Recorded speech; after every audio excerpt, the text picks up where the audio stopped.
All right, so I've got some pretty important news here. I need to warn you guys about this.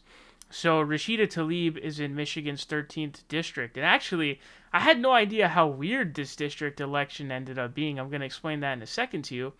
But there's a challenger named Brenda Jones, who is actually, I guess she's like a city councilwoman in Detroit, who's challenging Rashida for the seat. And the primary numbers right now are 43 to 34. Now that's pretty close. That's only off by 9 points right now. And what's not good is that it shrunk by 28 percentage points. Um, and so the same poll had Tlaib ahead by 56, and Jones was only at 19 points. It says she saw bigger losses in Detroit, where Jones has more name recognition than in other areas of the district. She did not fare well among male voters, losing 25 percentage points in June among male voters, compared to just 6 percentage points with female voters. Tlaib also remained ahead among older voters. That's surprising. A critical demographic with generally higher turnout. Tlaib's favorability ratings, however, remain 10 percentage points higher than Jones's. Um, so it's still very likely, and actually this article itself says Jones enters the race with little money in her coffers compared to Tlaib's $1.6 million war chest and lower name recognition across the district than her opponents. Jones would need to launch an aggressive fundraising and outreach campaign, which would be very difficult amid social distancing guidelines. Attention from major Democratic fundraisers and organizers is directed elsewhere amid the pandemic, he added. It also says that she has ties to Louis Farrakhan and the NOI, the Nation of Islam, which is not a good look for her. So it's unlikely that that Jones will be able to win.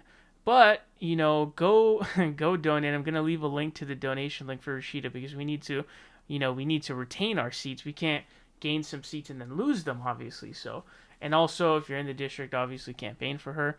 And I don't know if she has a way to phone bank. I'm sure there's a way to phone bank. Go check out her website for that. Um, but she probably will end up winning. But we got to make sure that we keep these seats. And so that's not a comfy lead. A lead of 9 points, especially at this point when she was up by so much more in June. Very, very concerning. Although not time to panic. It's just good to be aware. Be prepared.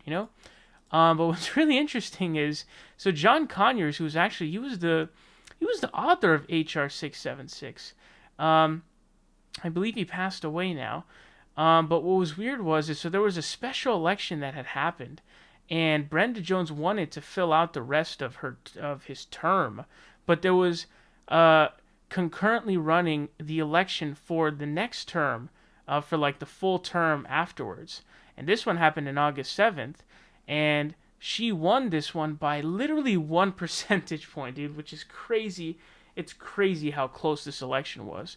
So I'm really glad Rashida was able to pull this out. So Brenda won the special election to basically fill out the rest of the term for John Conyers, but Rashida won for the following term, and so it was kind of weird stuff. Like these dates are kind of weird.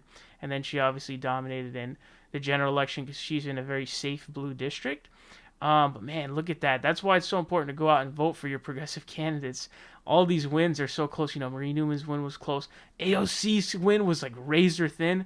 Dude, when it comes to progressive candidates, vote, vote, vote, vote, vote, and do everything you can. Donate, phone bank, all that kind of stuff. So I will leave a link in the description to go donate to Rashida's campaign, whatever you can. I know it's tough for people amid the COVID stuff, but we gotta keep our representatives in, man. And Rashida's a firebrand. She's awesome.